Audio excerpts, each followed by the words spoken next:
A pleasant day to all of you. Today, we are going to talk about trauma-informed approaches. So at the end of the module, the participant should be able to discuss strategies for positive communication, behavior management techniques, and conflict management in dealing with survivors more effectively, and also determine positive discipline techniques that will assist them in setting good boundaries with survivors. So the first session will be about positive communication. We all know that in everyday life, good communication is very important. It helps to support survivors in their journey towards healing. And we know that when we communicate, there is a lot of nonverbal communication, including body language. And we define positive communication as any kind of communication that elicits positive response and actions from the intended audience. It is our ability to convey messages, even negative ones, in a positive manner. So let me ask you two questions.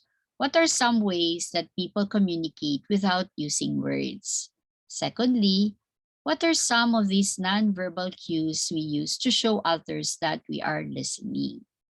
Okay, so you have thought about it? Yes.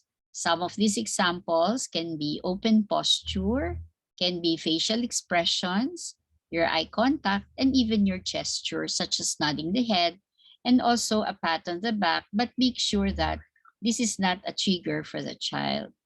And when we talk about nonverbal cues, we talk about these nonverbal cues that encourages the other person to engage with us by showing that we are ready and willing to listen to them. They are communication builders and opportunities for positive communication. And on the other hand, there are also what we call communication blockers. They actually damage or convey messages that you don't care, and it may actually injure a relationship and indicate a poor communication situation or climate. So what are these conversation or communication blockers? So we will start with the general close body language. One is lack of eye contact. You're not facing the person, or your arms can be closed. And secondly, if one asks a lot of why questions, especially for children, this is not advisable. It puts the person on the defense and makes them stop talking for fear of being judged. Next is quick assurance. So it is important for us to be realistic and not reassure them, because it conveys the message that we are dismissive and lacking empathy, especially with the experiences of the clients that we serve. Also, advising, especially among adolescents, they do not want us to advise, because the goal is really for the other person to process and reflect their experiences. So there will be times that this is included, but most of the time, the individuals or the survivors that we meet wouldn't want a long, especially a long way, of advising them. Next is digging for information. We also do not force the other person to share more than what he or she is comfortable with. So we always say at the beginning that you are free to just share what you can or what you are comfortable with. Next is patronizing. So this one, sometimes we may mistake it as helping the child, but this actually demonstrates low regard for the survivor. When patronizing, we are actually diminishing the other person's sense of importance or innate dignity. Sometimes we say, "You poor thing, kawawa ka naman, I know just how you feel, alam ko kung paano talaga yan," no? Maybe disempowering or have a negative connotation from the survivor.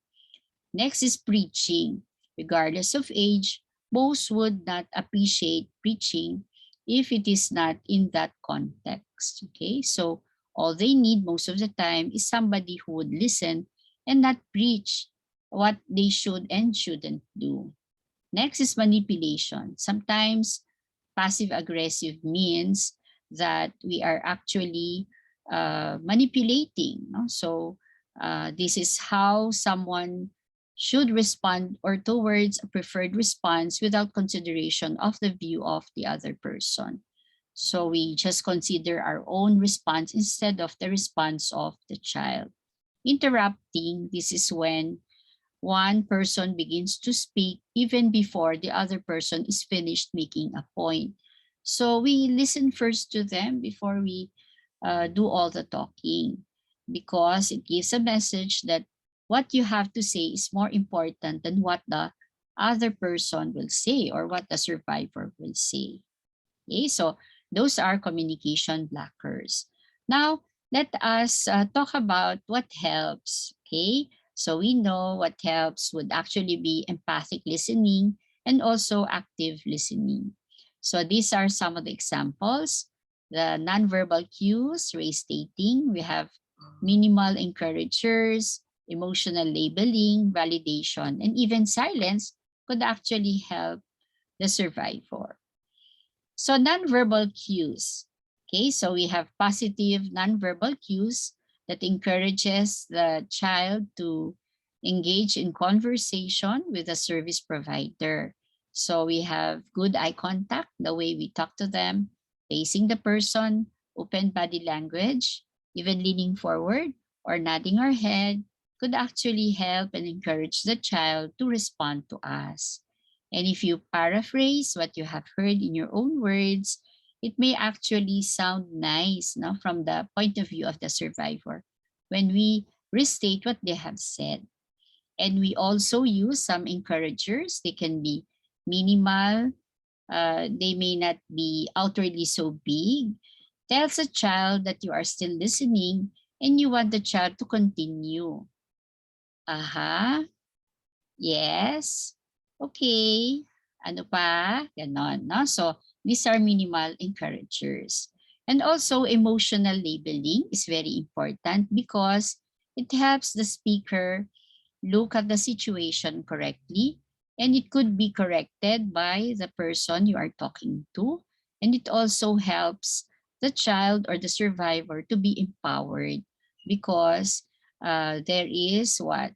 A labeling of the emotion that is happening during the conversation.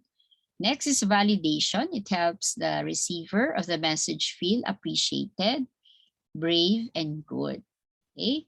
And last for this is silence. No, it can be actually used to give time for the receiver to compose their response or convey a message of respect for their choice for the moment if they want to be silent for a few minutes or second. And sometimes this actually can be helpful. It's like having a mindfulness session or a relaxation in between our conversation. And it is also important that when we talk to the clients or survivors, we practice confidentiality. We have to make sure that we keep someone else's personal information private.